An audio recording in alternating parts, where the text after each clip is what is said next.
And I think since, let me just say, okay, we'll just have a conversation since it's the two of us too, you know.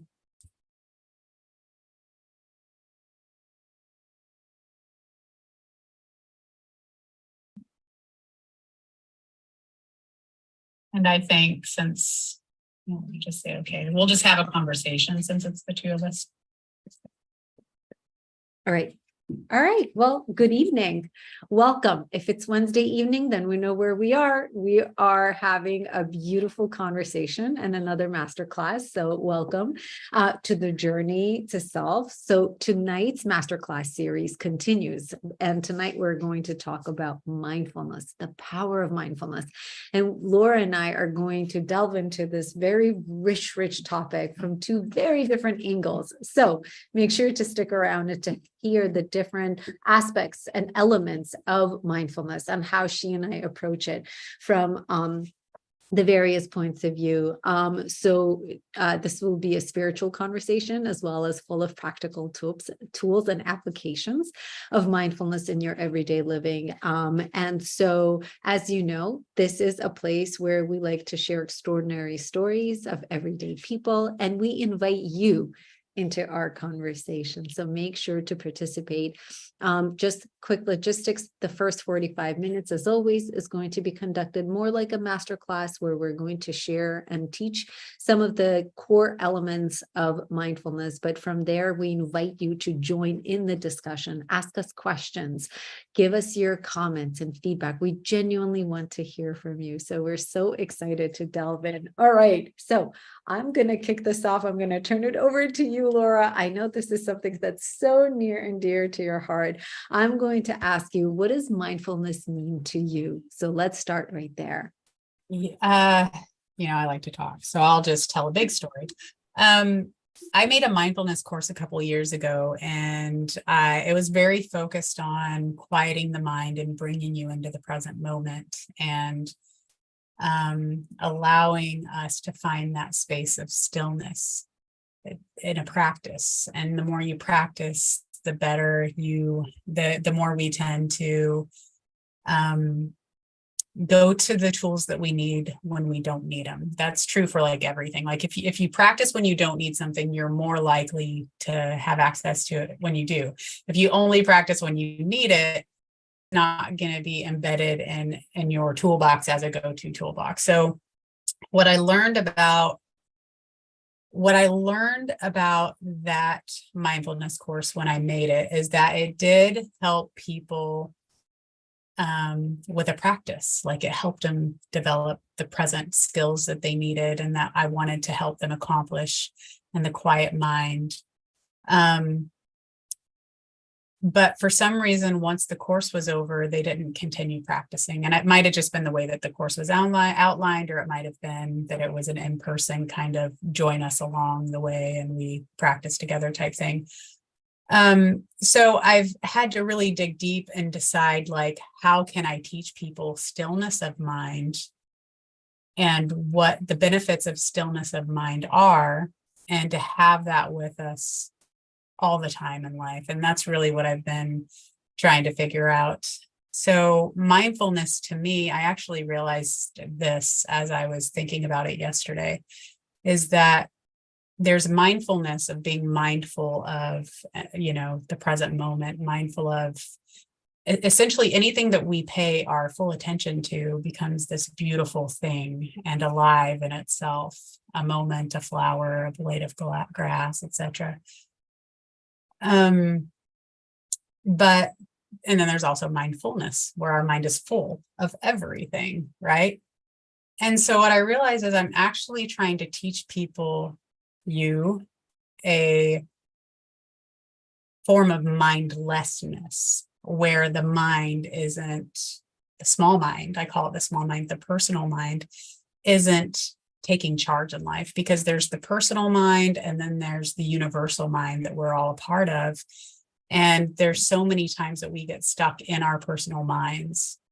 One of my teachers told me, like, don't listen to my words, listen to the feeling that's coming from behind my words. Because if you listen to my words, you're not going to understand it. But if you can listen to the feeling that's coming, you'll feel your consciousness rising, your expansion, your expanding, your understanding expanding. And when that happens, our thoughts change. So mindfulness to me is being aware of where we are on a conscious level. So consciousness, not mindfulness, consciousness, awareness, and understanding is all the same thing. So if we're at a low level of understanding, then we're probably at a pretty low vibration, and we're at a low level of attracting negative thoughts, etc. When we're at a high level of understanding and awareness and consciousness, then not only do we attract higher level vibrating thoughts, we are generally more quiet-minded, and we get those hits from wisdom and hits from insights within that are actually our internal and external guidance that is meant to guide us through life. The problem is that we look for this everywhere else outside of us. We look for it in it's a big world, right? So we're looking for it everywhere, but it's actually within. So mindfulness is the way that I love to teach mindfulness is getting the mind quiet by having you focus in on very simple things that we wouldn't normally think go as deep as they do, like a blade of grass or a sound, the sound between the sounds.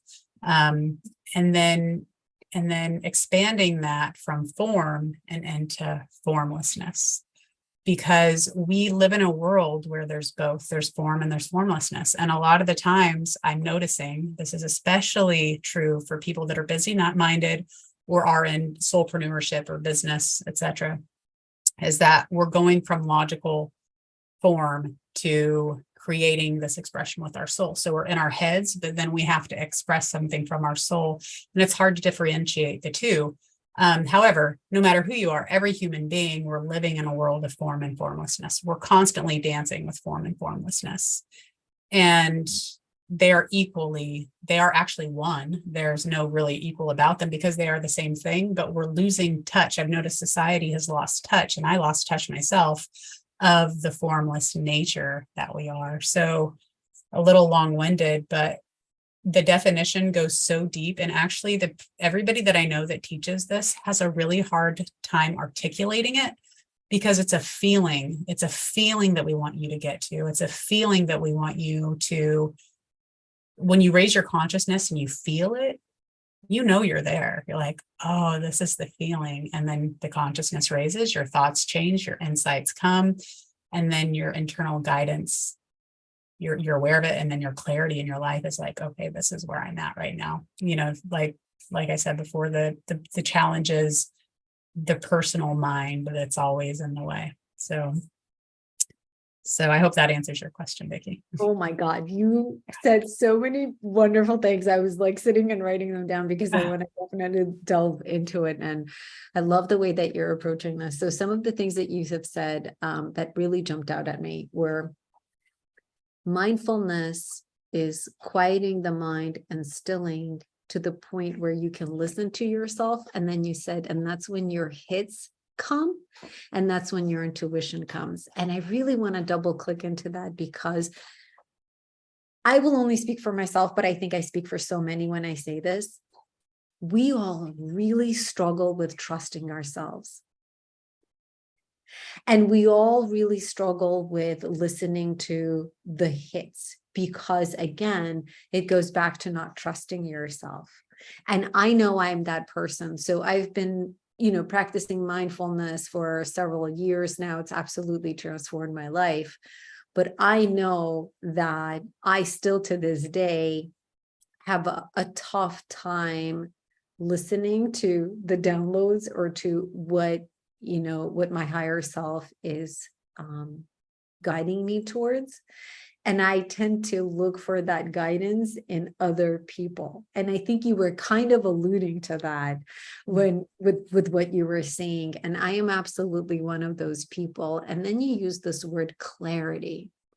And I love that word because I think clarity is at the heart of what so many of us, especially as entrepreneurs who have 1,000 ideas a minute, lack.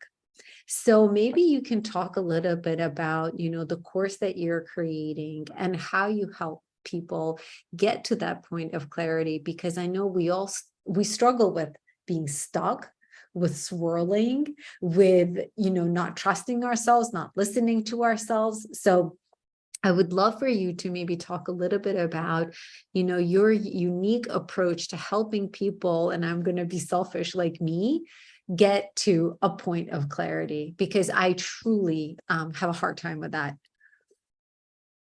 Yeah. So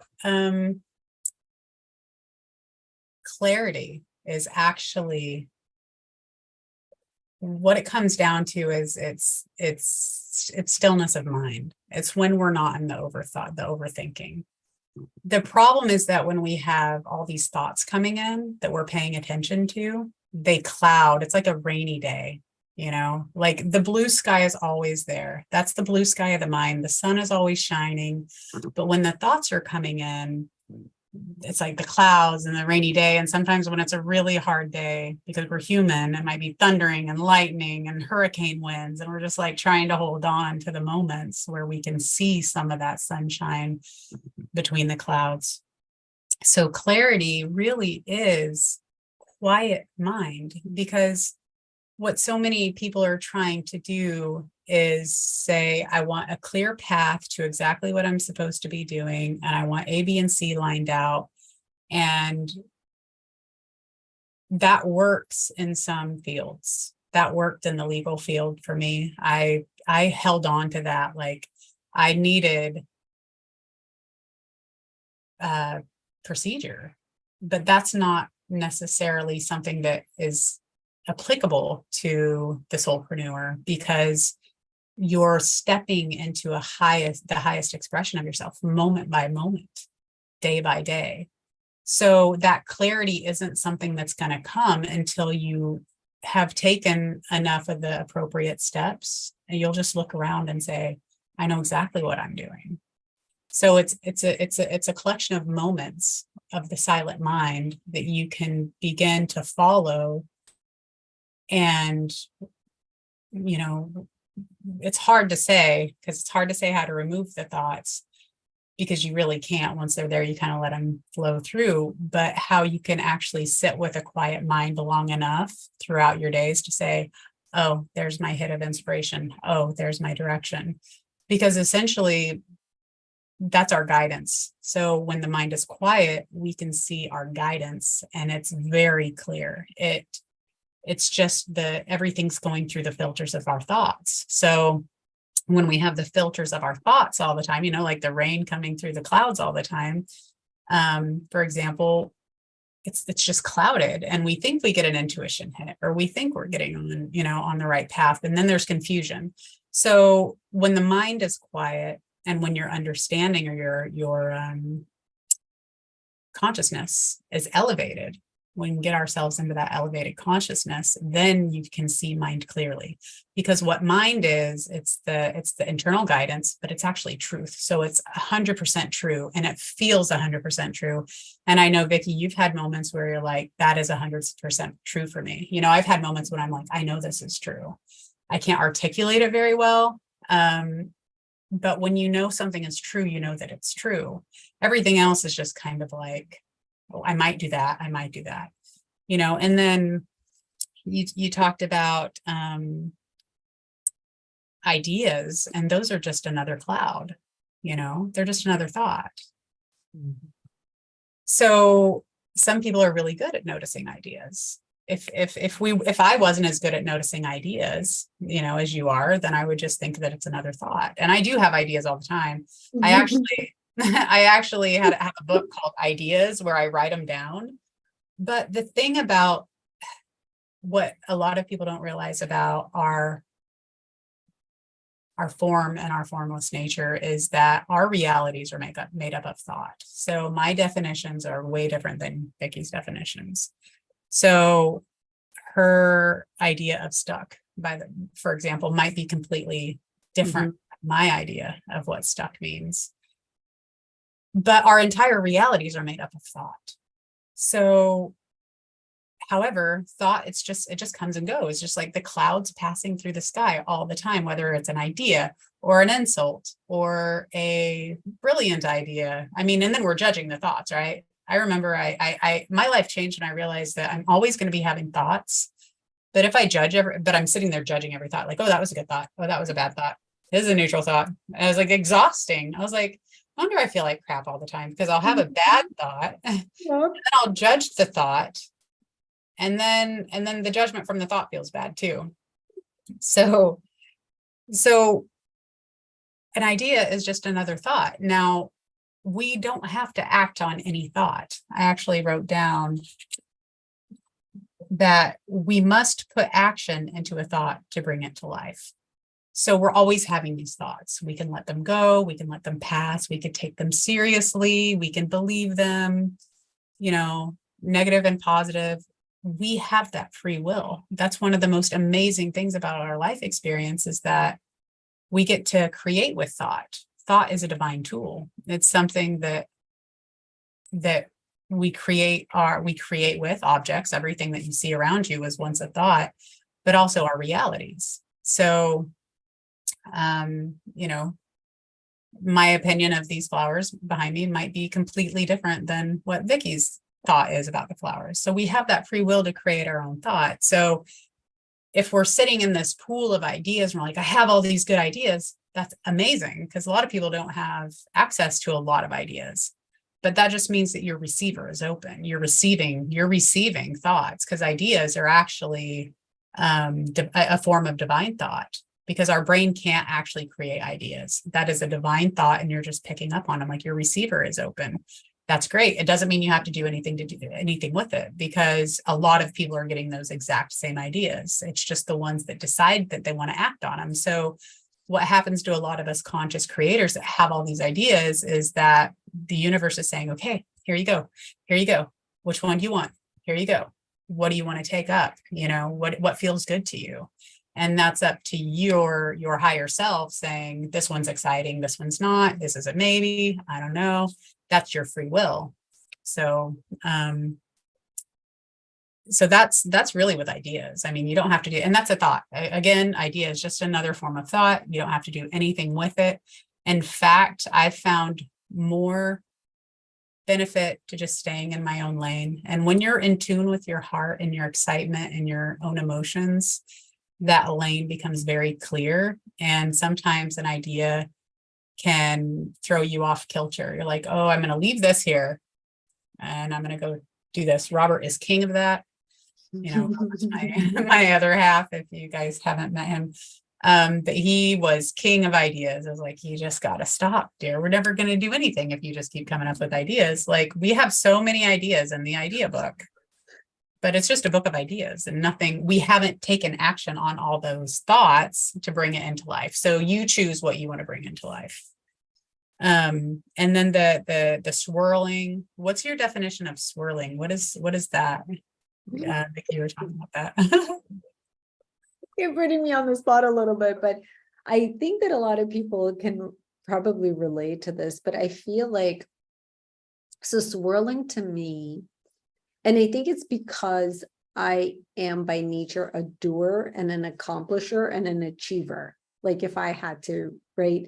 So to me, swirling is when I'm trying to get to a particular destination. So yes, I have like a very particular outcome in mind, which I think so many can resonate with. And, when I don't get to that particular point and that particular outcome, and I have to go back and forth to get to where I believe I should get to,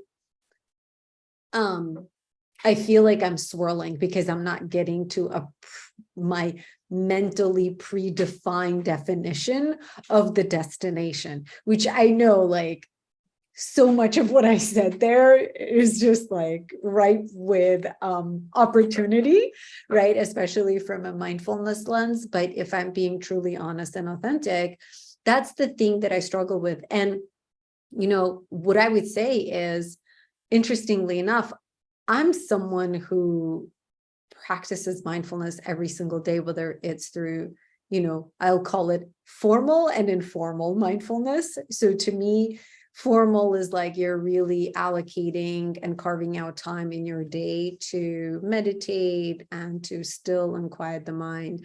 And then I have more of the informal happening where like I go for a walk and I remember, like, all of a sudden I'll look up at the sky and I'm like, oh, this is a moment for me to just be, instead of swirl. Or, I have these like reminders now because I've been doing this for a while, or I'll look at the tree and I'm like, oh, this is a moment for me to be still and to be mindful. Or I hear, the wind blowing and I'm like, oh, listen to the wind, right? So, those are kind of my informal moments of mindfulness when I become really still and present and I try to quiet the mind. But even still, I continue to struggle with keeping to an outcome, having predefined definitions of what things should look like and how they should work out. And I'm trying to let go of definitions of what things should be or could be or how things should be. But this is definitely an area of opportunity for me. And that's swirl to me. It's like going in circles, but not really having that magical word of clarity. And I love what you said, clarity is a quiet mind. I literally wrote this down for myself, right? So that quietness and clarity is definitely lagging for me. Yeah. So I first of all, I want to say that moments of mindfulness that you're talking about, that's actually our natural state. That is our innate well-being. That is with us 100% of the time. So you're not going somewhere from your normal day-to-day. You're actually finding your true essence for a moment or two. And when you're there, the swirling doesn't happen. But the swirling, what I noticed, especially for those of us that came in out of corporate and who have a very clear understanding of what cause and effect used to be, like I take 3 steps, I end up right here, 3 steps away. That's not the same in this day and age. It's changed. The laws of cause and effect have changed gratefully. Is that the right word? Greatly. I was like, that sounds funny. It have changed greatly because our world has changed. So we also, working in the corporate world, there were a lot of parts that are already put into place that we didn't put there. So now if we built a business from the ground up, we would have seen that there's this there, we didn't build all that. There's this here, we didn't build all that. But we're here and we're making things happen A to Z because of all that structural stuff that's put in place. So there's a few things going on there. One is that because the world has changed, we are more working from a place of cause and intention, but we don't know what the effect always is. So this is a playground that for some reason we signed up for because we thought it'd be a great adventure. And it actually is, because I get to go about life helping people and being there for people, not expecting any specific outcome. So I'm walking around teaching what I know, whether it's helping anybody or not, has to be unimportant to me. I would love that to happen, but I can't guarantee any of that. And if that's the cause of my happiness is to see that happening, that I'm going to put myself on this roller coaster of, I want to help people. The effect is I'm happy because I'm helping people. That was one of my big challenges. I want to care about people and give them energy and connection. And I want to be happy because I'm doing that. But, the happiness is me being happy within myself first, and then the outside world takes form, because we actually are living from the inside out. So whatever is going on internally, our outside world is a projection of that. So that brought me to think about, cause and effect. And also you're very aware of your predefined definitions and what, it's really just that energy that we get used to utilizing in a corporate world or in a work setting where we didn't build something from the ground up, or where we have a team, or whatever our go-to A, B, C, D, E, F, G. That's a comfort zone. It feels very good. But when we try to do that here, it's like, wait a minute, there's energy to push through. So in the corporate world, the energy where we hand the baton over and it just kind of flows, we haven't worked that here in this soulpreneur arena yet. So we have to completely remove expectation from our cause. One of my teachers said it really well. They said, where do you come from? Like, where do you come from? And this is a really good thing to be mindful of too, is like, what space am I coming from when I'm projecting myself into the world, and what I'm trying to give to the world, and what's my intention behind what I'm doing? Because at the end of the day, that's all that matters, because we can't be tied to any of the effect, because everybody's actually doing their own work. So if they're guided to find us, that's one thing. If they, because we can be guided to other people. It can be, like you said, Vicki, sometimes you're going and finding excitement in other people, but we can be guided to other people too. It's just learning to trust yourself. And we'll talk about that too. But I hope that answered your question about stuckness. It's the thoughts about what, like, I'm stuck because you're twirling in thought and it's dominant over your innate state of quiet mind. Somebody said it really good at the seminar I was at. She said, I always have a trap door to quiet mind. It's just right there. So if I want to go there, it's just right there. And when you're there, it's amazing, but we have egos, right? So I can get stuck in all these kinds of thoughts about what clothes I want to wear, how my hair looks, right? And knowing that that's just my personal thinking. Well, if I could tap into the universal mind and just fall into that trapdoor of stillness, that is our actual natural state. I love that. I love what you said to me offline, and you said, it's about enjoying this moment and what you're feeling in this moment. And that really resonated with me, because, again, for those of us who, and I don't know if it's because, we're busy people, we're busy parents, we're working in corporate where it's like nonstop go. We're so conditioned throughout our lives to focus on future and not this very moment. Again, it's the cause and the effect. I do this, therefore this is going to be the future effect of the present moment, the action in the present moment. And you said, Vicki, it's just about enjoying this very moment. And maybe you can expand on that a little bit. And then I want to talk to you a little bit more about your course, who it's created for, and really get into the nitty-gritty and all the amazingness that's going to come through from that. Yeah. So,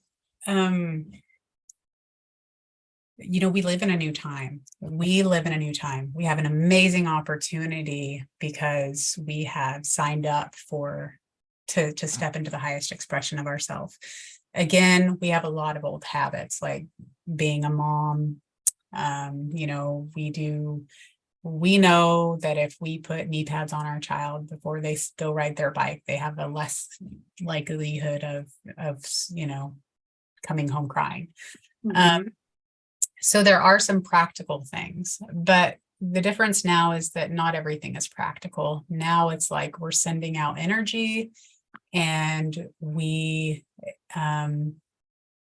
see what happens with it. And as long as there's good intentions behind it and love and understanding, we're going to be in a pretty good space. But the point that you made about us thinking about the future is that because a lot of times we are preparing for the future. We learn that in first grade. You got to pass first grade to get into second, and you got to pass second grade to get into third, and you have to eat your lunch if you want to go to recess, whatever. And then you've got to get good grades to get into college. So we're almost always projecting forward. And some of that in life is good because We want to use our intelligence and what we can to help us prepare ourselves for life as best as we can. But what I've learned is that there is an innate intelligence and that runs through everything in life. So there's a sense of control that everything is already going to be okay. You can find that by looking in nature and seeing how the trees drop their leaves in the fall, and they actually, around the water holes, how the animals line up. They won't even eat each other. They'll just line up at the water hole from like most dominant to least. So the trees grow their leaves in the spring. There's an innate intelligence to nature, and that includes us, that everything is always going to be okay and everything is always going to work out. So that could remove the future planning so much. It's like, okay, everything's going to be okay. So if that's true, then what else do I have to work with? And we tend to get ideas in our heads about what words mean. I know we were talking a little bit about labels. So I used to say, oh my gosh, I have so many interests. I don't know. I want to do this. I want to do this. And I want to do this. I want to coach. I want to teach. I want to whatever labels I was putting on things, though, it had all these preconceived ideas to it. So what I realized is if I just removed the words and the labels that I was calling myself and just acted from my inner excitement and followed that thread instead, then I was led much faster to the goal that I was meant to reach, not the goal that I was actually aiming for. It actually highly surpassed the goal that I was aiming for. And you kind of got to be loose with your goals too, because you'll realize like, oh, I didn't reach that at all. I actually jumped over it and around it by following my own internal excitement in every moment. So there is that misconception that, oh, this excites me. I love to teach martial arts. I love to teach martial arts to adults. It's actually one of my favorite things to do in the world, actually. So there's a few things that I could put on that list, and that's one of them. But I don't call myself, I aim to be a martial arts instructor. It's like, that's just actually one element that's helping me develop. So a lot of these big goals that we want to be blank title or whatnot, the ideas are just helping us carry through to the parts of us that are coming to light, that is getting us onto that highest expression of ourself. So that, and it comes across as energy. Everything is energy. Thoughts are energy. When you're aware of your thoughts, like we talked about before, you can start to dictate your own reality. And the higher mind talks to you in energy. So it's all high vibrational energy, like love, joy, excitement, and curiosity. So if you're curious about something, there's been crazy times in my life that I was just curious about something. I was like, I wonder if I talk to this person, or I wonder if I post my email address right here and see if someone from this group will reach out to me. That I've met like some of the most amazing people. And some of the most amazing things have come out of my curiosity. Not always, so I don't expect it, but curiosity is a really high vibrational energy because it opens doors. So when we follow that is the new normal for us soulpreneurs. That is the new indications of our highest life path. We can't know about it because it's a journey that if we knew about it already, we take all the fun out of it, but we eagerly want to know because it's just the ego that wants to know, and the ego can't know. The universe knows and our higher mind knows, and the ego is just trying to protect us by saying, where's this going? I want to know. Is this going to give me this and this and this? Is this going to make me successful? And by the way, everybody's definition of success is way different. I've talked to so many people. So even that is just a conglomeration of whatever thoughts we make it to be. So yeah, we're in a new age. We're having a totally new experience of life, even completely different than I experienced 5 years ago. The world has changed dramatically. Our vibrations changed. Our consciousness has changed. So we are almost being reborn into a world where everything is energy, and life is going to keep showing us that, and everything is now. So, the future is just a thought. The past is just a thought. Everything that you're ever looking for is right now. So that's going to be reminded over and over and over. And if you have an amazing adventure like I did, then you're going to hit the wall a bunch of times. You're going to go into your ego a lot. Your ego will probably be challenged and broke down and rebuilt, and then you'll learn how to use it because it's a good part of you. But the struggle that we bring upon ourselves is just a reminder that, hey, now is all that exists. Stillness is our well-being. It's the innate moment that we are pure consciousness. And everything around that, pain and suffering and struggle, is just us resisting that. So when we're mindful of all those things, and when we can become more mindless, we experience more of who we really are. So less is more. Oh, yeah. To summarize what you're saying. That's so it's so beautiful. I know I'm making light of it. It's just I think that the past conditioning, right? I think that so much of what we're here for is to release a lot of that and to really go through this journey of remembering of who we truly are, right? And to truly embrace that less is more.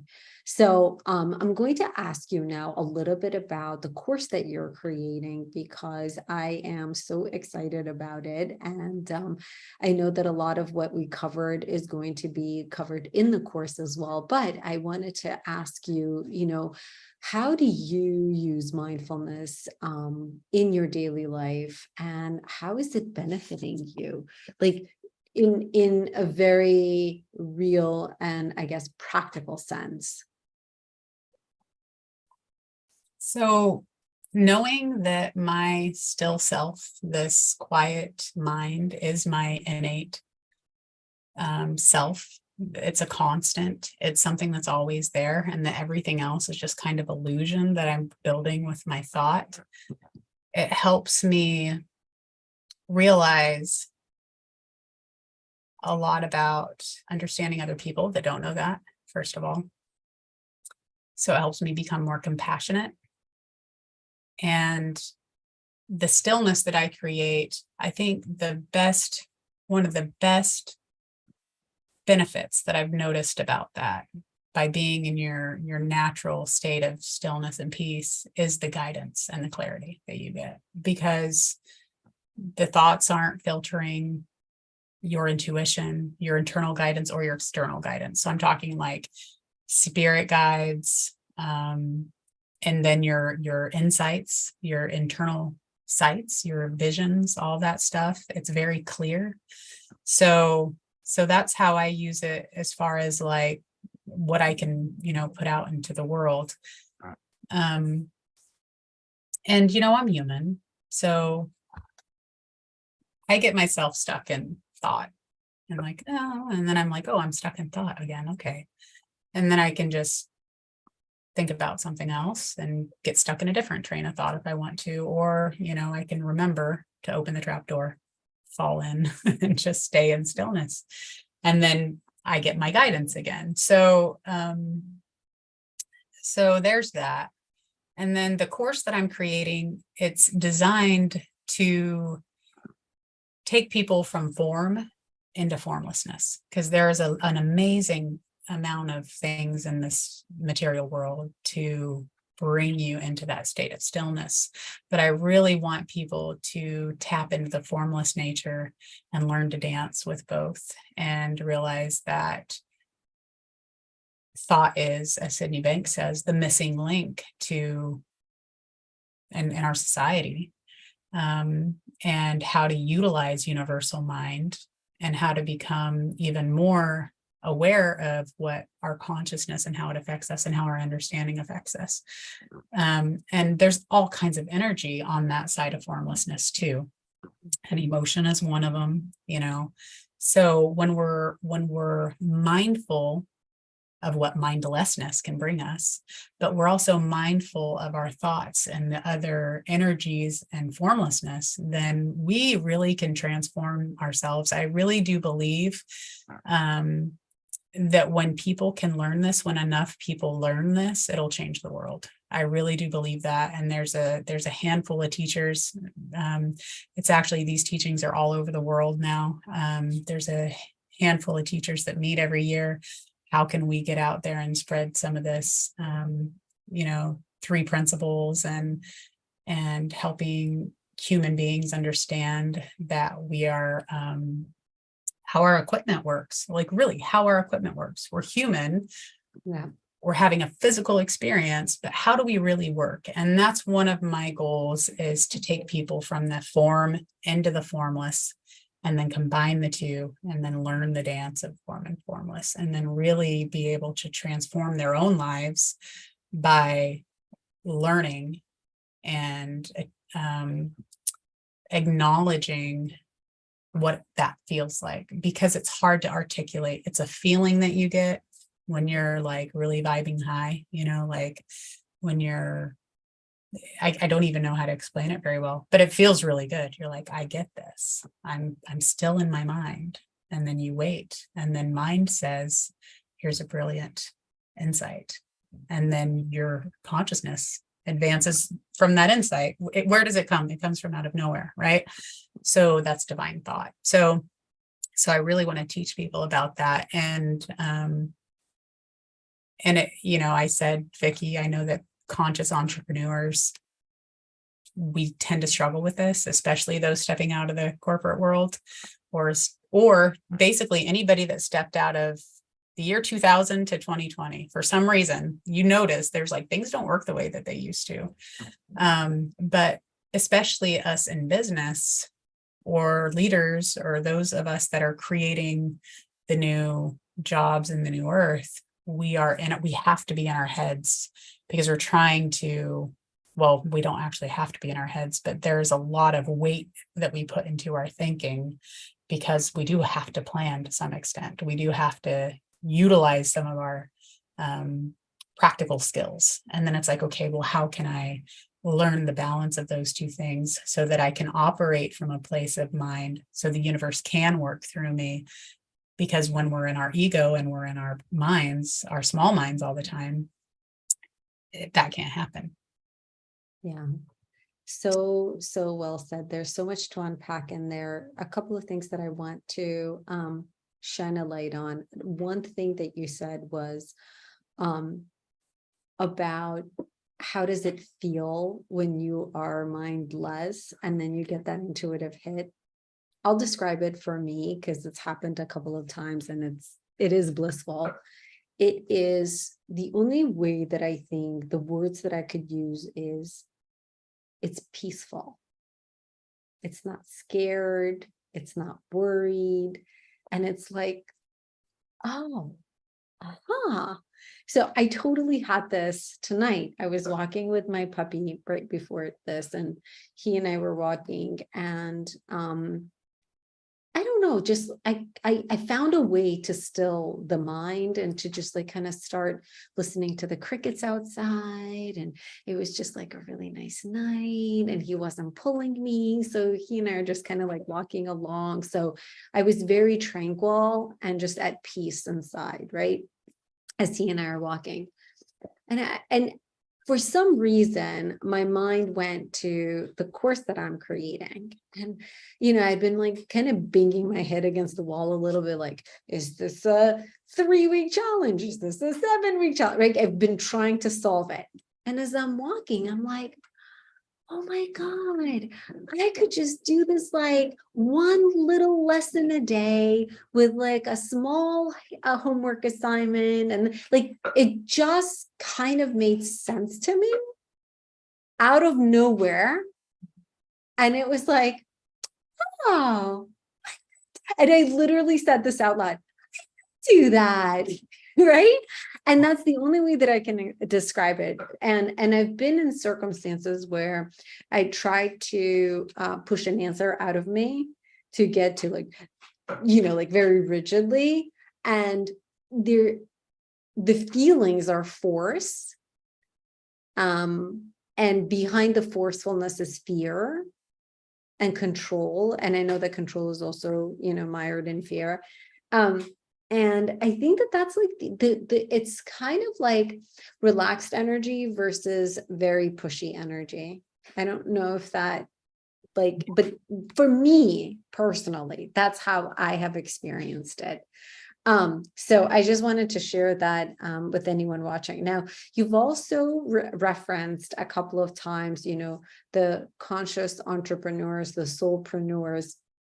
I would love for you to talk a little bit more about that, because I know that these, who are these people? Who are these, conscious entrepreneurs? Who are these soulpreneurs? And I'm like, I should spell this out.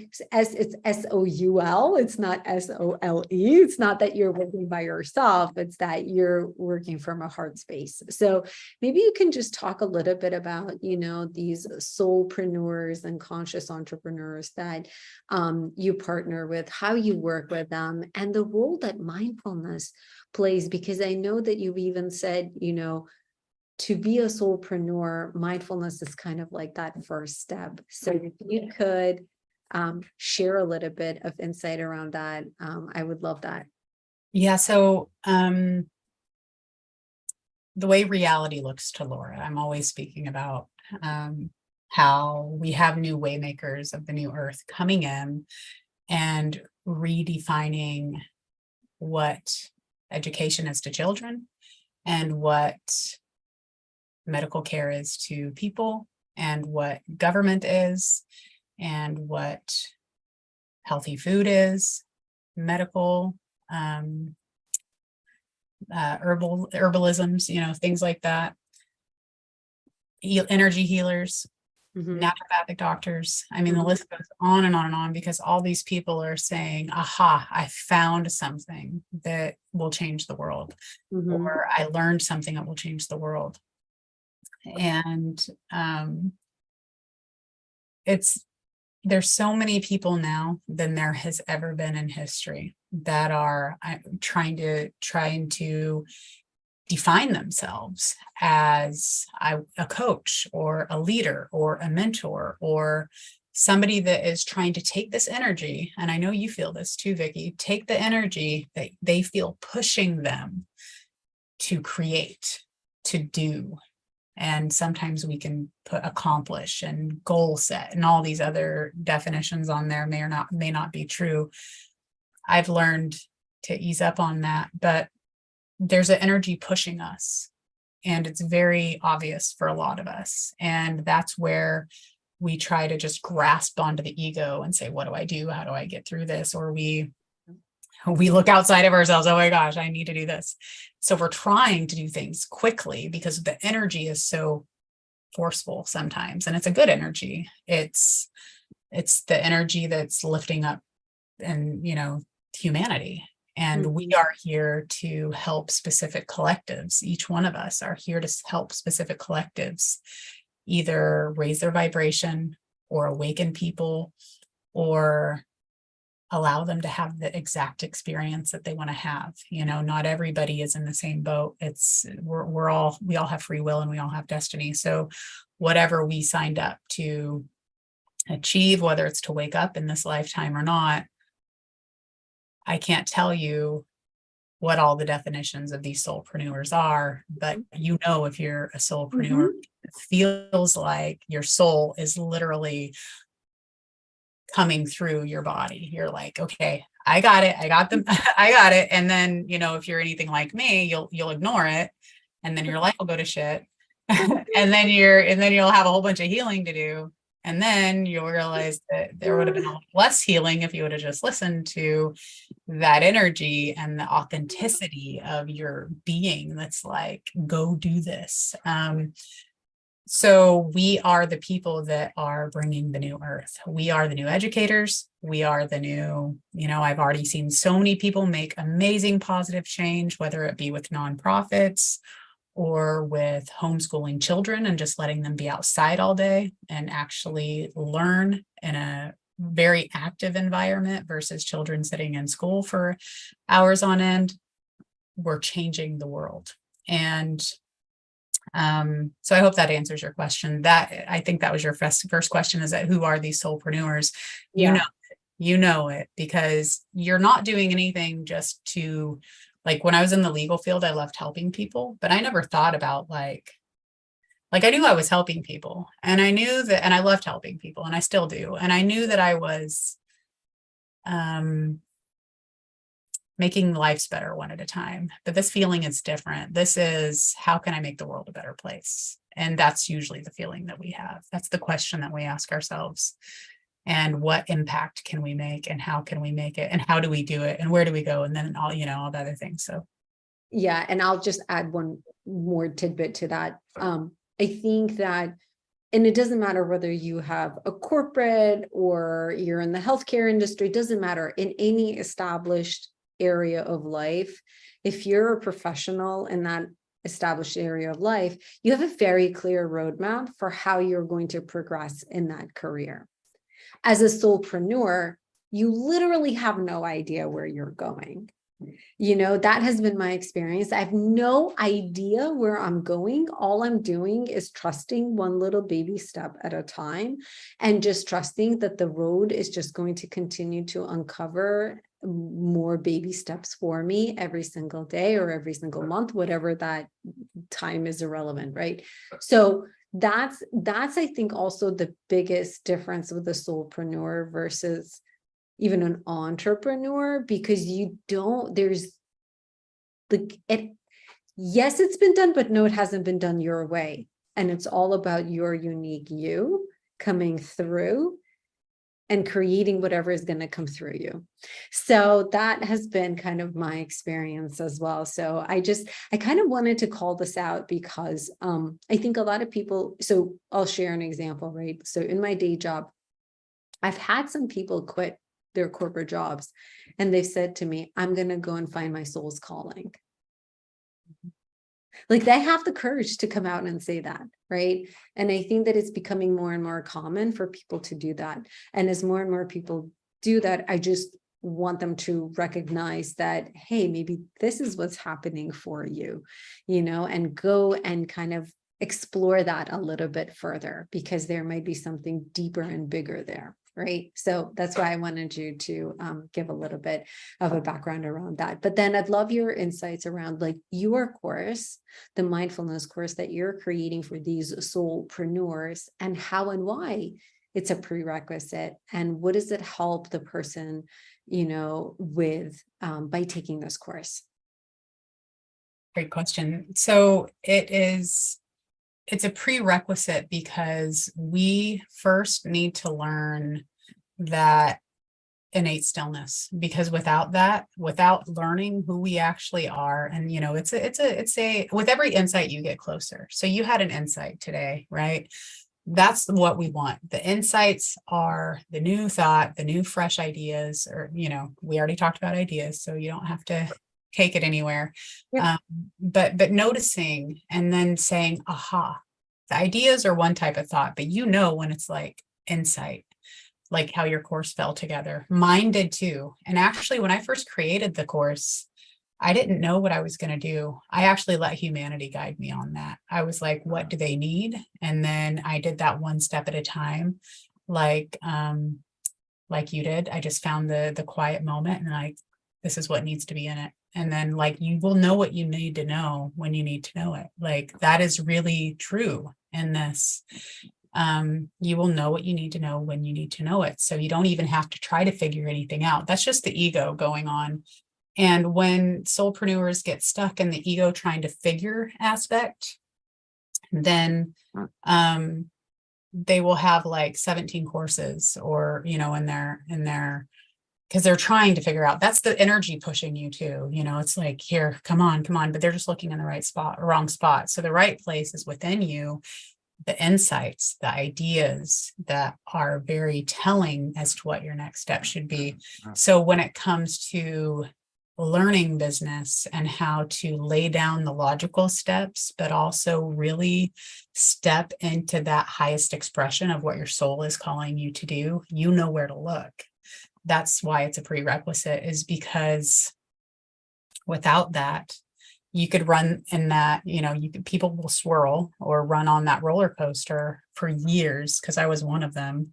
When I first started trying to find and grasp and seek, that's one of the seeker will look everywhere except for within. And then when they find it within, they're like, oh, okay. So that's really ultimately what I'm hoping to do, is point people to where to look, which is within. All the answers are there. Even if it's like, hey, here's a person you should really talk to, you'll get that inkling, like you'll get the strong pull to another person. Another thing that I wanted to add about the soulpreneurs is that, and I know I touched upon this a little bit already, is that there are people that only we can help. So if you think about like when you've met a person and there's like no other person that could impact you that way, or a teacher, there's no other teacher that you could have ever, like, you'll listen to the same thing by 3 different people, and then the last one, you're like, why didn't they say it that way to begin with? And it's just the person. So it's so important, because we have a collective or a type of person or avatar, whatever you want to call it in business language, target market, but there are people that are soul clients that only you can help. So it's important to me to make as much impact as I can by helping people learn where to find the information that they need to build their businesses. Yes, there's some logical stuff there. It's separate from the insights and the internal guidance. So yeah, that it generally, if they don't know where to look, they're going to be looking in the wrong spot for a long time. Oh my God, I love what you're saying. And, I think, again, this goes back to what we said in the very beginning. I think that until we learn to still ourselves, which really is what leads to clarity, we will continue to look for the answers outside, and we will continue to ask everybody else for the answers except for your own self. So that is the one thing that really jumps out at me. The other thing that you said to me offline was, Vicki, there is no such thing as competition. There's only completion. And I think this goes back to the point that you were just making, that there are soul clients for the soul coaches or the soul offerings and whatever it is. And it goes back to not operating in an energy of lack and fear that, oh my God, like my mindfulness course is going to, like, let's use you and me as an example, right? So you're creating a mindfulness course. I'm creating a mindfulness course. We're both going to have like completely different and unique perspectives and how we are going to teach it based on our experiences and what is coming through us, right? And I can genuinely say that there's zero competition. There's only completion, because like you said, there are soul clients that are going to absolutely gravitate to what you have to teach and the wisdom and the beautiful, beautiful wisdom that you have to share with your clients. And then there are going to be the clients who are more like in my boat, right? Where a couple of years ago, I was asking the question, well, what is even mindfulness? I've heard of this, but like, no, I don't think this is for me, right? And that's the person that I wanna, that I'm excited about teaching and helping, because that's a question that I keep getting, right? And so this goes back to the soul clients, and they're not really being a competition, but truly just completion and everything being additive in this world. And when you come at life from that perspective, that's when I think true abundance starts to just like naturally flow into your life. So, and as a soulpreneur, like what could be more amazing than to be in this energy of flow? So maybe you can speak to that a little bit and give us your feelings and perspectives. Yeah, I mean, it amazes me when people think that they can't do something that's already been done. So there was I don't know who said it, Lee Harris, I think. He said something about, go look up this video on YouTube that everything is a remix. And I was like, I'm not going to go find that video, but I think I know what you're saying, is that sometimes we have misunderstanding that our ego is creating things. But in fact, whenever we're creating, like truly creating, we're actually allowing the universe to come through us and work work through us to do what we're here to do once we get to that point. And there's a misunderstanding that it's identical. I've never seen two people create anything identical. Even like I said, even if three people say the exact same thing, that the third person, you understand it totally different. In fact, I've heard the same person saying the same exact thing, and I still didn't understand it till the 10th time. So that feeds a little bit off of the imposter syndrome, right? It's like, oh, I can't do this because other people are doing, but in fact, our energy, our soul energy is magnetic to a certain collective of people. And it's kind of like, I call it a soulmate client because, you know how you'll have like different soulmates in life. So I've had different niches along my business journey. I have different businesses along my business journey. And I have had different soulmates in my relationships with people, and those have changed, right? So every time I had a soulmate in a relationship, we impacted each other in a positive way, or in a negative way, or in a catalyst way. And it's the same exact thing for as we develop we're already basically developed, so I can't say that, but as we come into alignment with our highest expression, we'll run across through different soulmate clients, you know. So when I helped a small group with trauma, those were my soulmate clients at that time, and I could feel that. But I knew that I wasn't meant to stay there because life, the winds of change come in, you know, and I can't imagine myself being anywhere besides where I'm at right now teaching. So yeah, it really, if you think about it, like Vicki and I like Vicki's one of the most amazing people I've ever met. And I don't think I've ever clicked with anybody like that fast since like we were like when I was a kid playing on the playground. You want to play? Yeah, let's go. Okay. Like Oh my God, I'm sending you a giant hug. Yeah, like that's how I felt. And now I'm like it's weird because when you're an adult, you don't have that happen as much, right? And so when we like met, we just started playing. Yeah, you want to play? Okay. And like that's what it feels like when you meet your soulmate clients. You just know that I know there's not another Vicki out there, you know? So not only are we creating friendships with these soulmate clients, we're also being the experts in their life to take them from island A to island B as a guide. And that's what we're really meant to do. And absolutely, Vicki, there are people that won't even understand what I'm talking about, that will need your guidance. And which leads to, I want to ask you about your course too, but there's a specific collective of people that are, let me say this first. When I wondered whether or not I was going to ever fall in love and meet the person that I was supposed to be with for the rest of my life, I didn't realize that I was working on myself and he was working on himself. And that's how it is in this business world too, is that your people that you're going to help are doing something else. They might not understand mindfulness right now, right?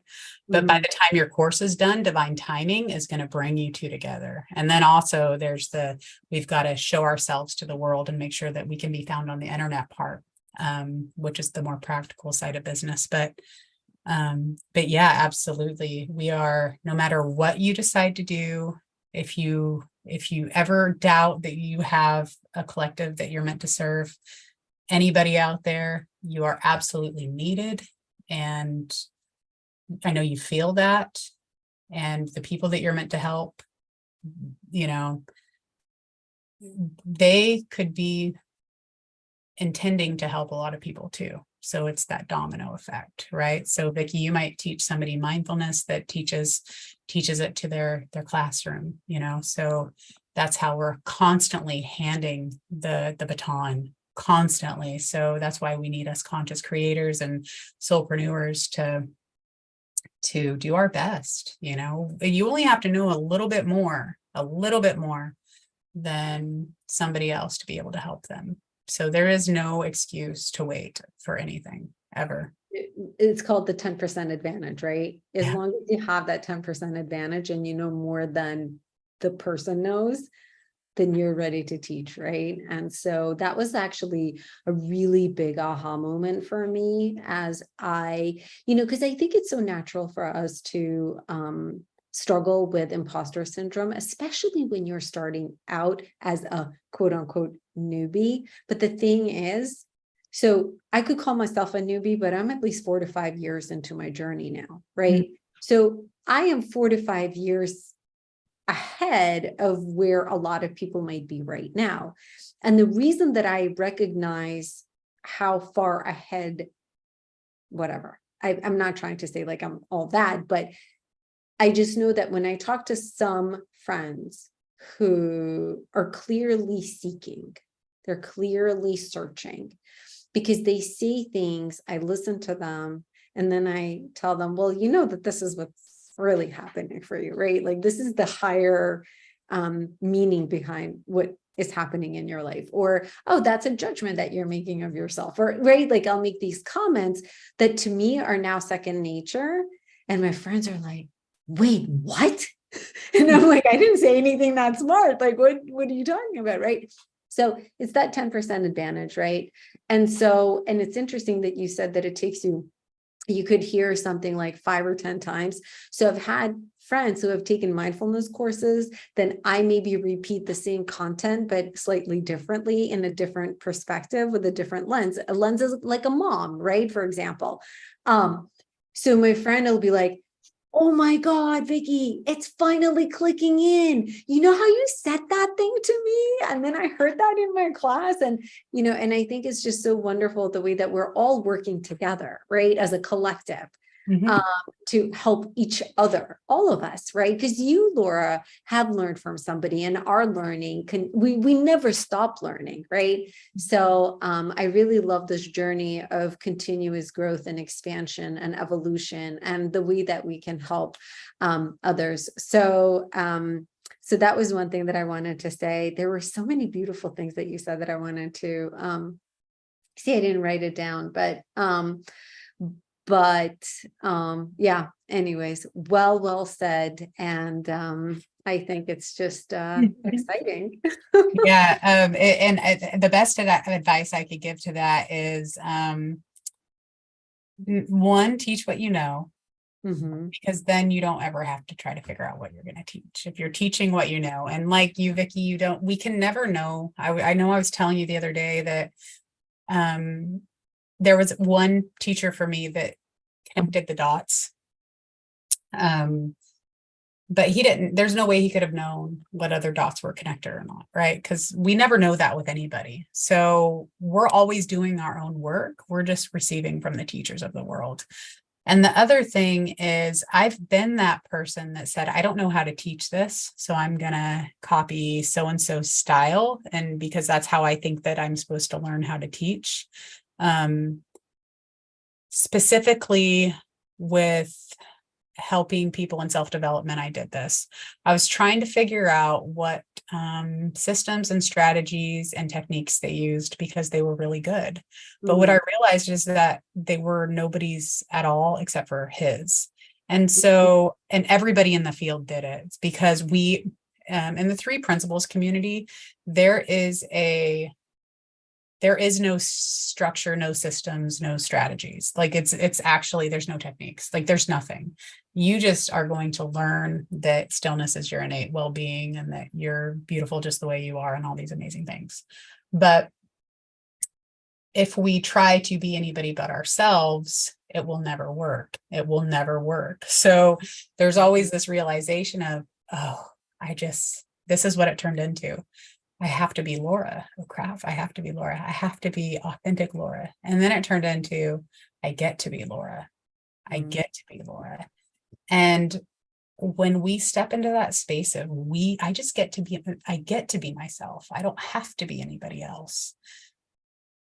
everything falls like on a pillow, and it's like a really comfortable space. And it's from that to come from. That's where we come from. And that is what connects you to your soulmate client. That is what makes you different from somebody maybe teaching the same thing. Even if we don't have that down entirely, which I think we're always digging deeper into our authentic nature, even if we just be ourselves, we always think we have to be something different than that for some reason, a lot of us. But even if we just be ourselves, that's the biggest impact point right there. So anyways. I'm going to share two funny stories. So one is, I'm going through this executive coaching program for my day job. And we had the opportunity to select a coach. So you go through like questions, and then they match you up with like 3 or 4 different coaches, and then you get to select the one, right? And so I select the one who, interestingly enough, like nothing in his biography said anything about the wisdom tradition or spirituality or anything, right? And it was all about his entrepreneur. What I loved about him is that he had the corporate background and the entrepreneurship background. And I'm like, hey, he's going to help me think differently, because entrepreneurs are wired differently. I know, like we just are.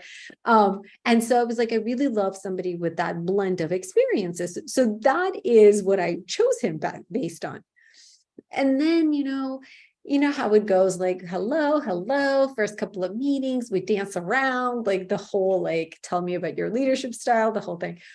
And then, I don't know, I think I was having a day or a week, and I finally said something like, well, after my spiritual awakening, blah, blah, blah. Right? And just like, I was like, I'm just going to let it all out. And he goes, what did you just say?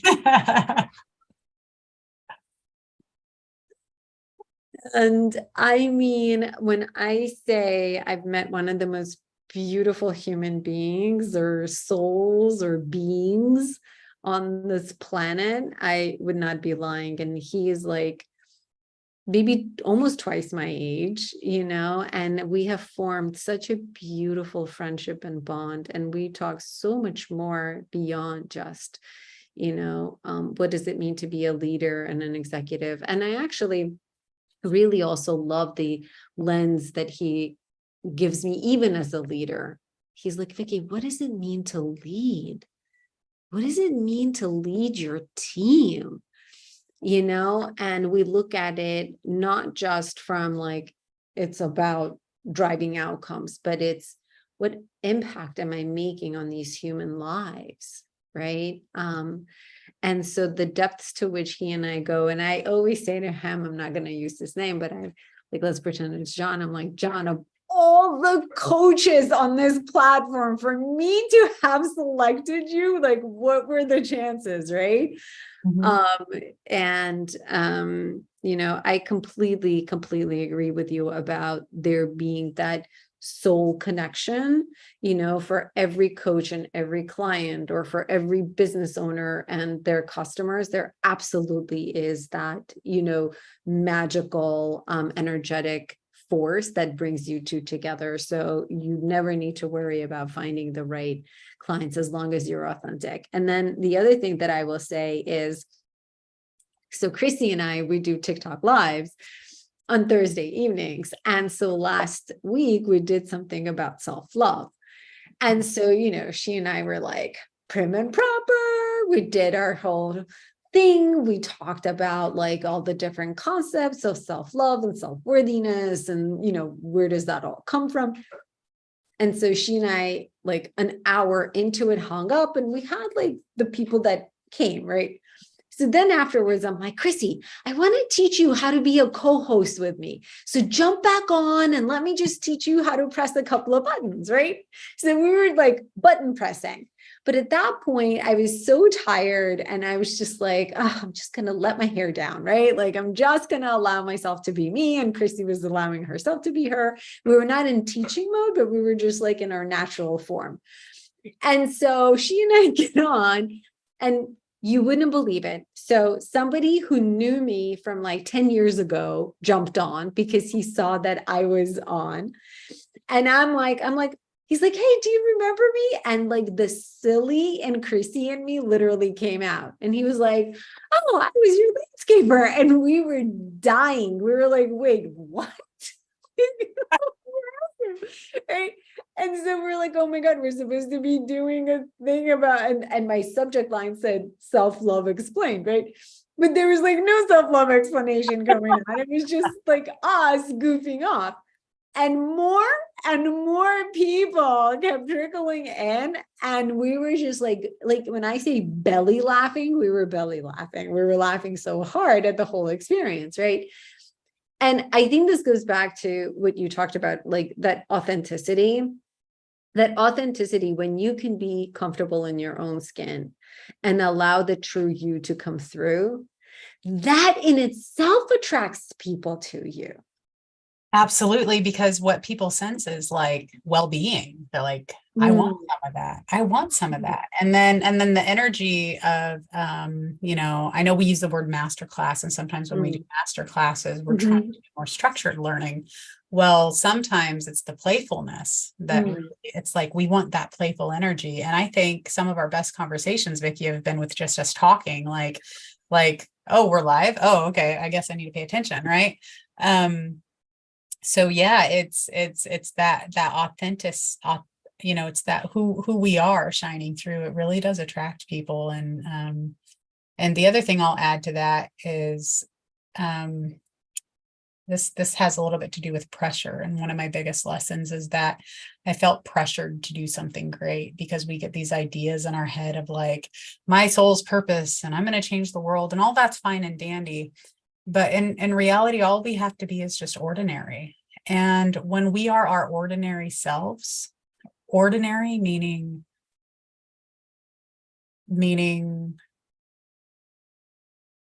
not necessarily nothing special, but we don't have to achieve anything besides being ourselves. And each and every one of us is ordinary.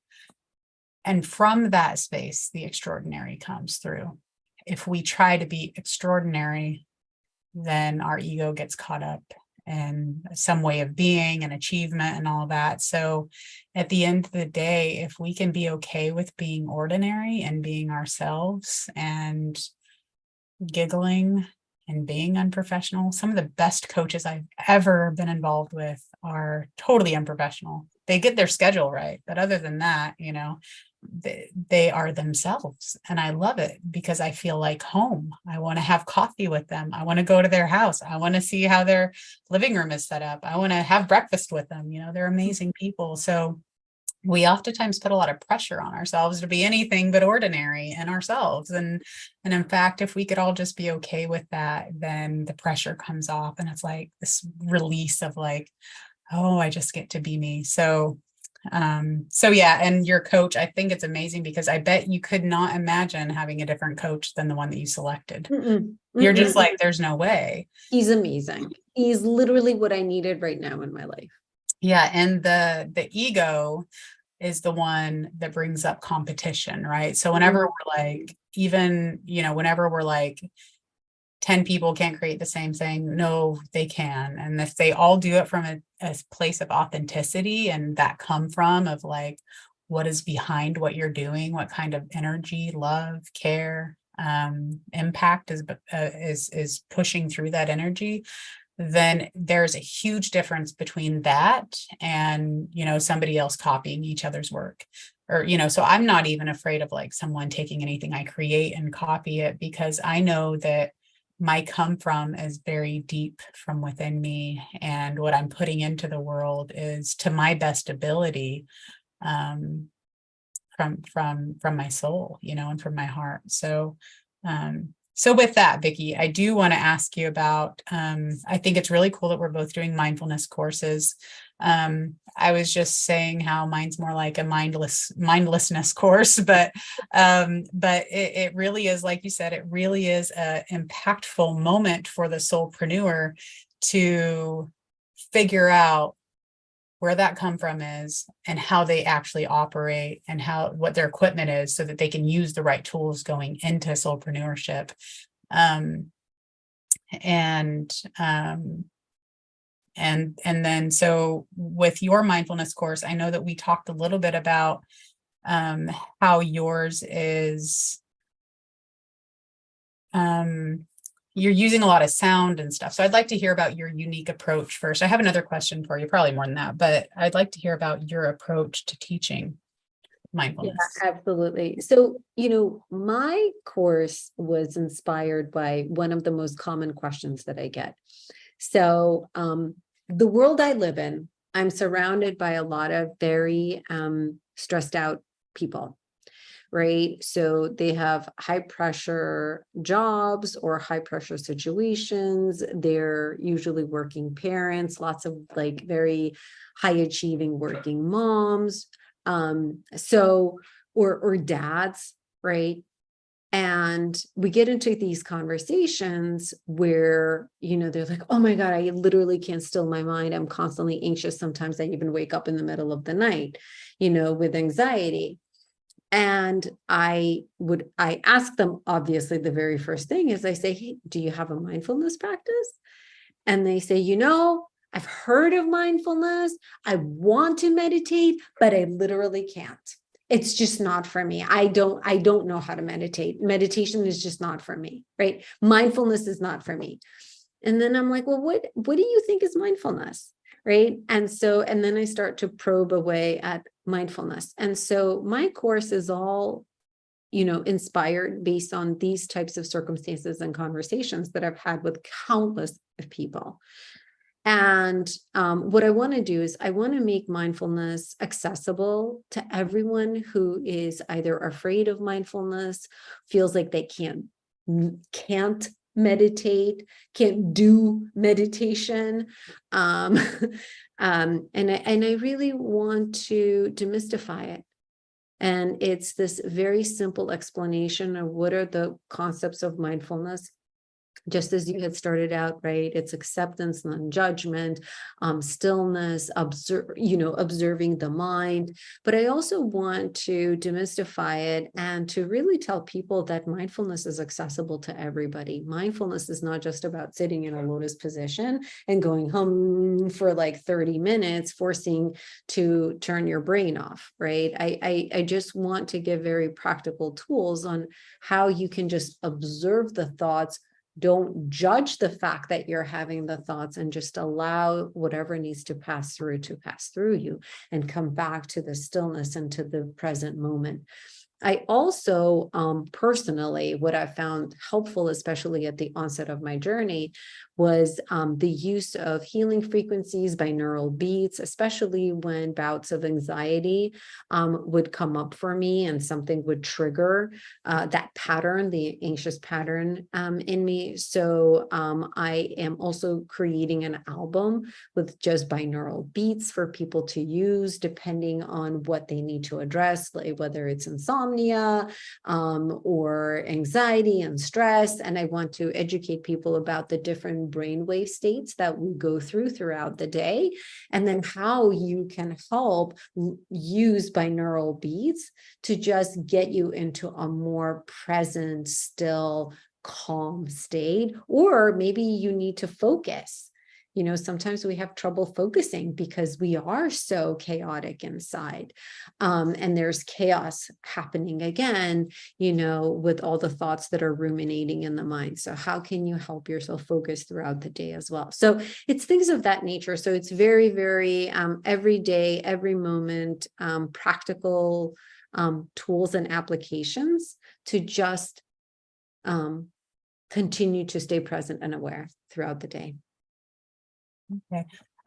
What inspired, of all the courses, because you're very talented, but of all the courses that you could have decided to make, I'm curious what I know you said a little bit about people around you maybe helped you determine what to kind of create, but what inspired you to make a mindfulness course? Like, what is your come from? I'm wondering, like, what is it that you're hoping people will gain from it?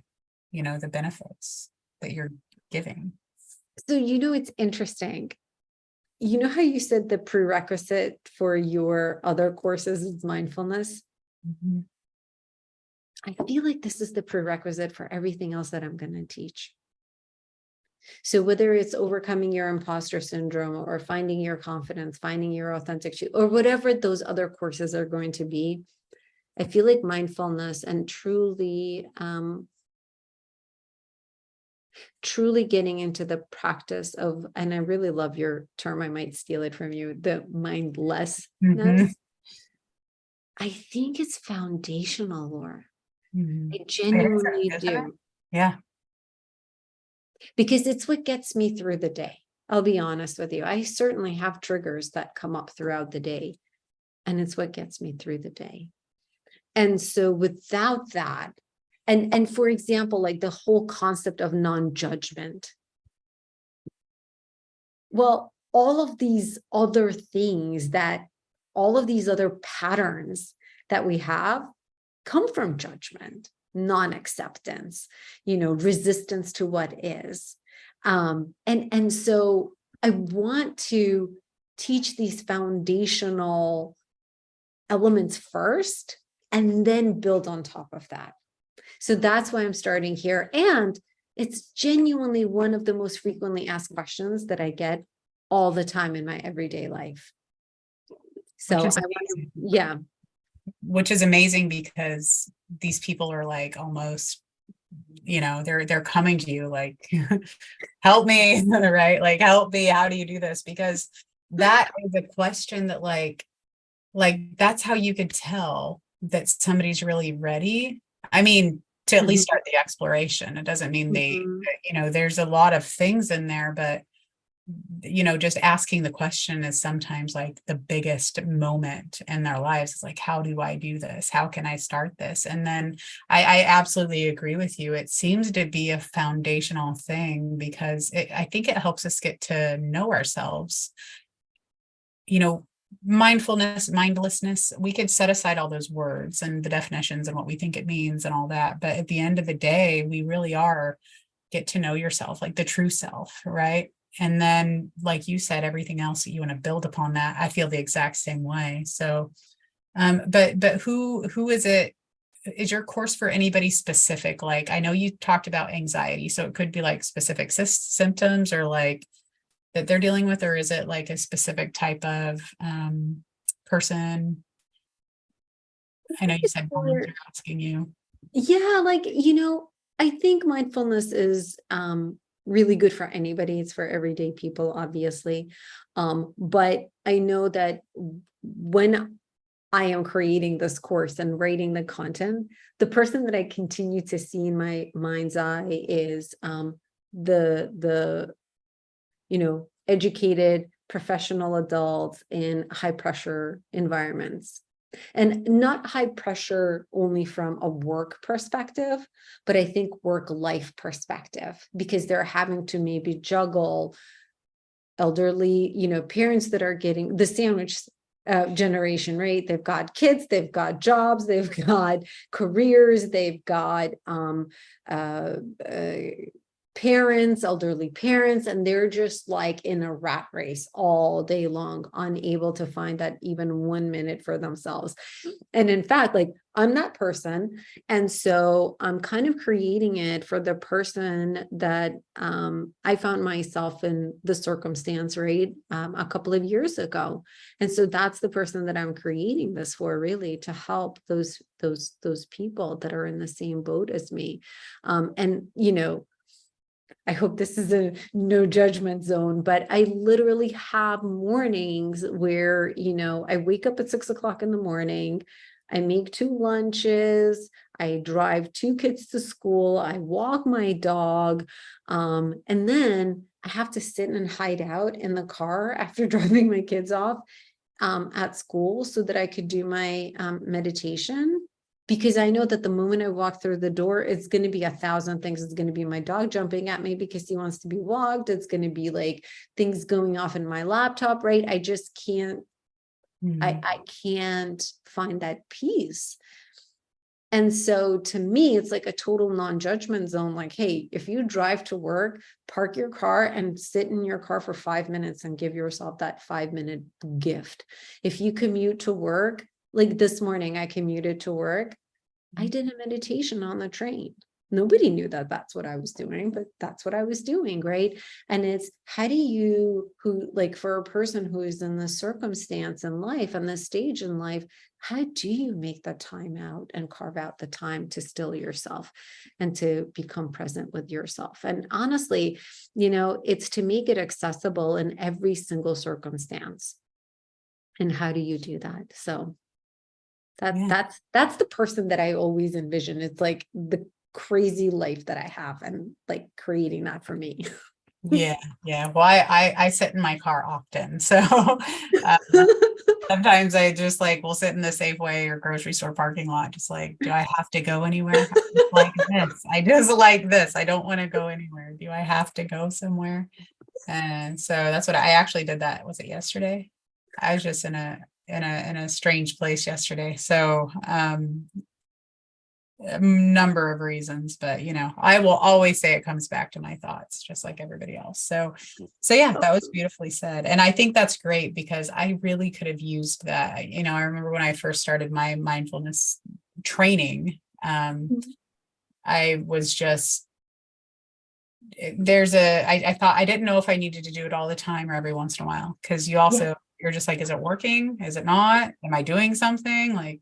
So that's really helpful for you to be able to educate people. And the non-judgment thing was very important, because I would judge every time my mind wandered. I was judging for that. I was like, oh, okay, back with non-judgment. Okay, non-judgment. And then because we're so hard on ourselves, right? So, and then we don't give enough to ourselves. So it sounds like to me, your mindfulness course is like a gift for you, like for yourself, like, here, give yourself this time for Christmas. Christmas is coming up. Well, that's exactly it. Amazing.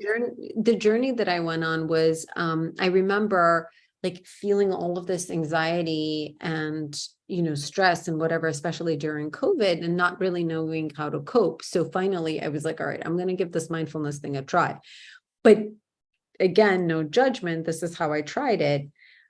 So I had the Peloton app, and the Peloton app had, and I talk about this in the course, the Peloton app had the mindfulness section to it, right? And it was like these people sitting on a mat and meditating. And I was like, oh, I don't want to sit on a mat and meditate. I hate that, right? I'm a runner, I'm a walker, I'm a hiker, right? Like I always wanted to be on the move. And so they'd be meditating. They'd be like, still, and I had like no idea what they were saying to me. So I was like walking and trying to meditate as they were doing a guided meditation. I didn't understand even the differences in the different styles so it's literally for that person. That was me. And I kind of chuckle now, but I'm like, I didn't know what the heck a guided meditation was. I've heard of meditation. That was all I'd ever heard of. Right. And then I remember talking to a friend of mine, because she was like, you should try meditation. And I was like, I tried a meditation. I said, but I was walking while I was doing it. And she was like, what? I go, yeah, like I wish there was a meditation that you could do while you're walking. Right. And I want to teach people and say, like, you can totally be mindful while walking out in nature. Right. But there was nothing like that. Right? That everything was like sit in a lotus position. And so it was through my own, you talked about curiosity. And you said the thing that you're curious about and the thing that you keep researching. Well, that's a calling. That's that, higher self pinging you, right? And so that was my pinging, right? Because I was like, I don't want to sit all the time. So how else can I derive the benefits of mindfulness, but continue an active lifestyle? And then I discovered nature, being out in nature, going out on hikes, being present with the moment, right? Like it was that next layer of understanding. And I was like, oh, I could do this all day long, right? And so that's what I see as the gift to that person who's like me. Yeah, it's amazing. It's amazing because I think the domino effect applies to everything that we do. Mhm. Absolutely everything. You know, the one person that you help, it impacts their families, it impacts their jobs, it impacts their children, their extended family, everybody that they come into contact with. And that's why this work excites me so much, is because, you know, it's people like you, Vicki, and you watching that when we do these things, we change the world literally like one person at a time. And I think it's really cool because the internet makes it possible, right? Our Mhm. courage makes it possible. Our, you know, our teachings make it possible. So thank you, Vicki. I always want to say thank you to the other fellow creators, because it's just amazing work that we're doing, bringing new energy in and new tools and new, you know, um, empowerment. People will be empowered once they learn this stuff. You know, they'll be able to change themselves and a lot of people, you know, help a lot of people around them. So, And what I love about what you're doing is you're giving people the tools to live a life where work doesn't even feel like work. And I can't imagine anything more satisfying than that, right? And to your point, you know, it's not about, is it 1,000 people that will buy it? Is it one person that will read my article? It's that you're doing the work, or you're creating. It's not doing, it's creating, you know, whatever is coming through you, and you don't even feel time fly by. And like, how amazing is it to give people the tools to be able to do that, right? And to live that life, and to be in that feeling, to be in that moment. And, you know, it is now 10:11 on the East Coast time. And I just looked at the clock and I'm like, I can't believe I didn't even feel the time go by, right? wow. I was like, what happened? I feel like we just started, because we could talk like so much more on this topic. And so I think that that's the joy, Laura, that you're creating in this world. Yeah, thank you, Vicki. And it really makes my heart happy to know that I can help people create lives where they're, you know, there's so many people that are going through what you're talking about when they're trying to manage everything, and their lives are worked into their business. They're like, their lives are around and in their business. But the better way to do that is the authentic way, which is create your business around your life. So live your life. You know, you are doing, like, we can have amazing lives and fit business into that wherever we want it, and be what our definition of success is, and have that flow and ease and effortlessness of being ourselves, and not trying so hard, and just being and doing and finding that beautiful balance of that form and formless. And you know, even when we're happier, the world is a happier place, you know, especially with the creators that are then teaching other people how to do this and how to, you know, heal in every specific area they work in. So I think it's an amazing thing, because anytime I catch myself working, putting business into my life where it doesn't seem to fit, I make sure that I am consciously aware of what I was just trying to do. It's like, no, my Mhm. life goes here, you know. And then the other thing is that it doesn't feel like work when you're doing it. So you can add it into your Mhm. weekends and your evenings and your nights, and it's fun, but you get the say in that. It's not something that you plug in and then you have to do anything. You don't have to, right? So it's a beautiful thing, because it really does bring us to our highest expression, and the whole world benefits when each of us are able to level up to that. Mhm. I think that one of the weeks I would love for us to explore the role that spaciousness and boredom Mm. plays in our growth and evolution. Because for and I'll be selfish, for doers and achievers and accomplishers, it at first feels like a punishment. Yeah. When you're like forced to be bored, I have to tell you the funniest thing. So I'm not going to get into all of my life circumstances, but let's just suffice it to say that I've become a little more immobile. I can't drive around as much as I used to, and what have you. And the other day, even my elliptical machine that is like perfect condition, literally perfect condition, broke down. Yeah. So So it's telling us something. I literally went, okay, you don't even want me to exercise? Like, what is going on? It's like, slow down, Vicki. Like, you're not even gonna exercise now. I'm like, what are you doing? Like, what? Like, and so I think that it's hard, right? I think this is that change, that's where this growth, this discomfort, that's where we grow the most, right? And It's like the so sandpaper. Yeah. yes, The sandpaper. It's like, yes, like that. Yeah. yes. Yeah. Because I'm like, I'm not even going to meditate sitting down. I'm going to find a way to be mindful while walking, right? So now like my elliptical machine broke down. And I'm like, oh my Yeah. God. So one of the amazing things I was thinking about that, because I was thinking about overwhelm, and when we create, like, we think we have to do everything, like, we're going to do this, I'm going to do this. There's been so many times that I'm like, I'm doing it, I'm going to give it my best shot, I'm going to succeed, and I don't. First of all, I was in the wrong field, and I saw that life was changing my projection of where I needed to be. So I tried like 3 times and it didn't work. So I was like, okay, that didn't work. Which is a good mantra. That didn't work. Okay, now what?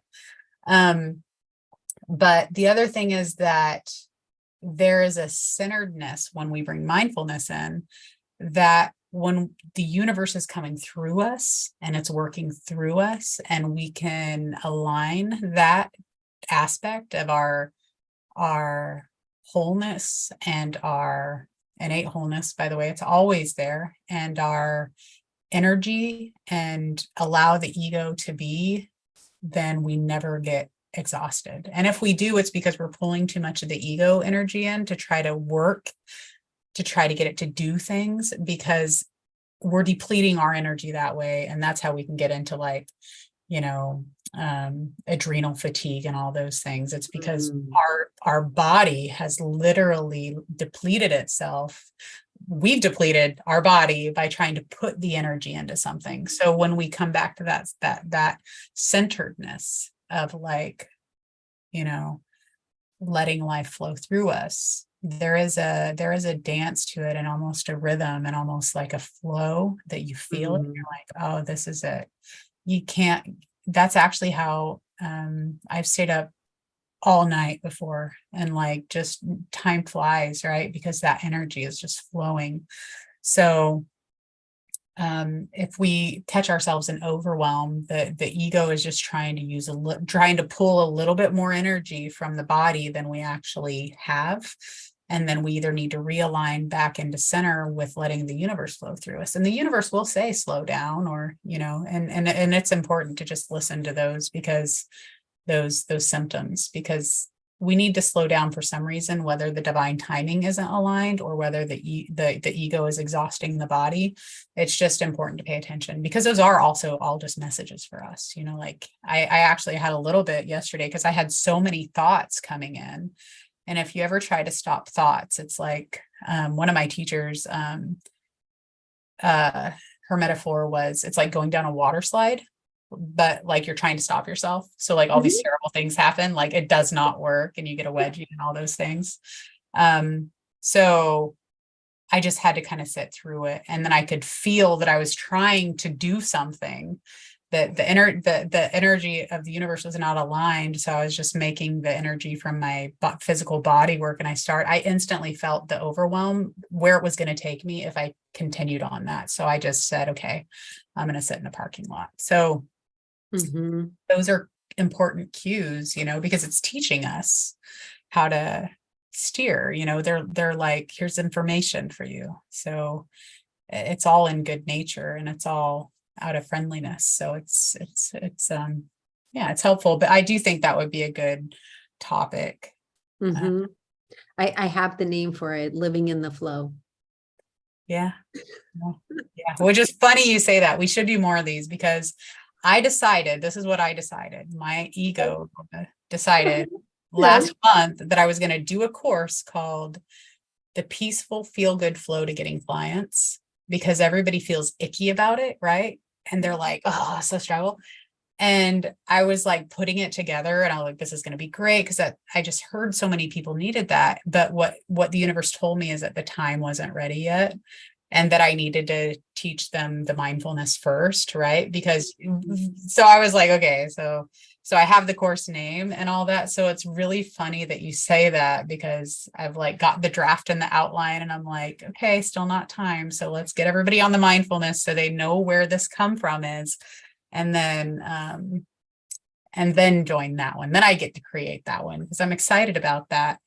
Because it's more business stuff, right? So, but yeah, being in the flow, it's like, it feels so good. And you actually can feel the energy coming through like your chakra system this way, instead of it. It's easy.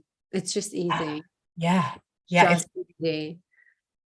Yeah. And it's effortless, because your thoughts aren't, they're not shadowing, Yeah. Yeah.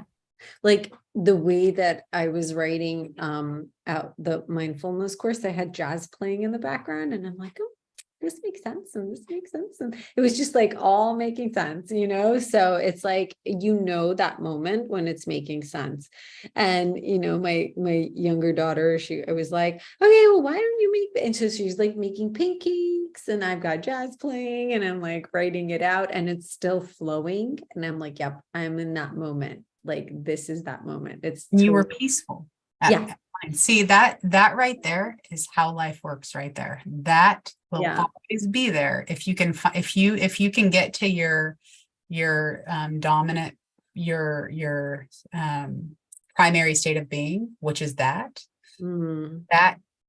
is how life works. So as long as you're in that feeling, you're always going to get the information you need. I've asked we talked about like preparation on speaking and stuff. Like, I've always believed, have a class plan, because you never know. Have a class plan, even if you don't, even in yoga and martial arts, have a class plan. And then if you use it, great. If you don't. But what my teachers say is that even as long as you're in that feeling, you're okay, because what needs to come through will come through. And I've learned that that's true. I've never not had anything to say. And I trust that whatever I say is what needs to be heard. So that trust is amazing when you're like, that's the new way to prepare. See, we're not used to preparing that way, right? So that's how I said that the planet has changed and our life experience has changed. We're used to like over preparing, so much so that we probably get in our own ways.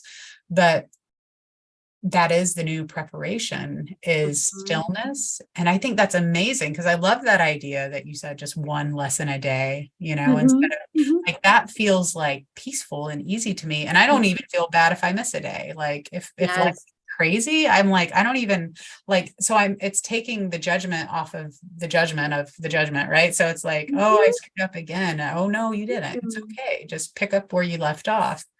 And I love that, because it doesn't feel heavy. Like, so many courses out there feel like I have to do this, and I have to show up, and I have to be there. And then, like you said, there's all this homework. And then by the 3 lessons in, you're just like, what am I even doing? But yeah, like in our everyday life, that is the creation process. You're always going to know what you need to know when you need to know it. We just have to find our underlying stillness that's always there. And then the insights can be heard, because you can't see it when all the clouds are in the way, like I said. So, and the more you see that, you're like, this has always been here. It's always been there. Always been there. We're actually trained in school to turn it off. So anyways. Okay, I have to show you something. This is the cutest thing ever. Look at what she did. I didn't do it. Yeah, I did it. And then she's going to do the other side, because it was really bad. And tomorrow thing where like all the girls are supposed to wear braids. Really? So They're so cute. Your hair's so long. like put like gel in. So it This would is stay my down. sunshine. I love that. Tell Yaya thank you. And I'll be there in a I was minute, like, okay? Bobby should come over to do this. Okay, sweetie, wrap up, okay, my love? Okay. Oh, he's so cute. Okay, sweetie. So yeah, but that's exactly it. So let's do something on living in the flow, or we can think about how we want to title it. But I do think that we can all benefit from just kind of, feeling into that feeling, and we can talk through. So I already wrote down, of course, again, me being selfish, but like boredom, the role that boredom plays. Like I have to tell you, so it's not that I haven't been busy, but I've been simultaneously bored. Like I'm busy, but I'm bored, right? So there was a lot of that happening in my life as everything was breaking down, including my bathroom and my elliptical machine and like everything just like, I don't know, going sideways in my life. You gotta laugh at some point. Like I ran know. into her and I just was like, and she was like, and how are you smiling? I'm like, well, I don't really know what else to do. I'm like, if You this just is got to get the message, like, okay, I need to slow down. Like that's your external is like reflecting off of like, total chaos. I went through that too. So I would like to talk about that. I did go through that. And it's not even, I don't even think it's just the high achievers. It's like, it's not just the high achievers. I'll say that. Yeah, because I've all, exactly. yeah. I can't really, if I start talking, we'll be here Yeah, forever. no. So I But jotted yeah, down a ton of awesome notes. So boredom, slowing down, exhaustion, overwhelm, stillness, like, all of these elements. I think and I think that especially as we head into the holiday season, it's, life plus now the holidays, like even we've got Halloween, right? So my kids are like, oh, we want to decorate. Can we? And I'm like, oh my God, all right. So in between this like soccer and everything else, now we have to go and get decorations and then decorate the house and like, and do all, right? So as we head into the holiday season, which can really spin you into talk about overwhelm, like let's talk about that, right? And how you can live in the flow and how you can embrace all of these like wonderful things like boredom and stillness and slowing down, and how these are actually gifts and not punishments from the universe. So yeah, exactly. And there's things that are definitely helping you out. So yeah, and we can do TikTok live too now. So I think I could do that. oh Yeah. don't get me so excited. Like, this is Laura and Vicki's 5 a.m. talk. Hey guys, how you doing? Yeah, that would totally be me. When we're really tired and then totally not even thinking about what we're saying, we'll get the best views, I think. Of course we will. Like literally, I think. So, okay. So we have to absolutely plan that then. So my God, how much have I enjoyed? Like literally, I'm not even feeling the time pass by, but we're almost at 2 hours. No, we are 2 hours in. 2 hours in. Wow. What happened here? I know, it's crazy. It's because I actually know, I'll explain to you. There's this space that we go where time doesn't exist. And that's part of the feeling that we try to give people of like knowing who you really are. You are so much different outside of time. And that is why that flow time disappears, because it doesn't exist where you really exist. But then we're back in this physical reality where it does. And it's a tool too. So that's it's pretty cool. It's a cool experience for like 2 hours. I swear I just sat here.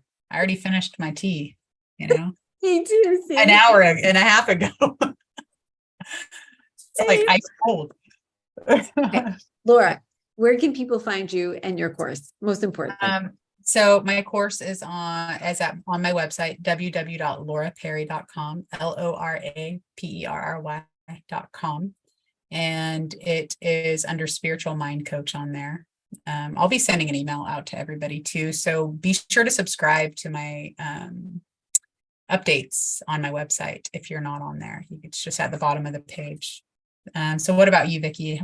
Where can people find you? I know you said so my course is it's having a launch October 23rd is the first day. I usually do it once a year. I might do it twice because we are evolving together, you guys. So there's a lot happening. So I might do it in January again, but it'll be different if I do. So I'm really hoping that quite a few people jump along on the October version.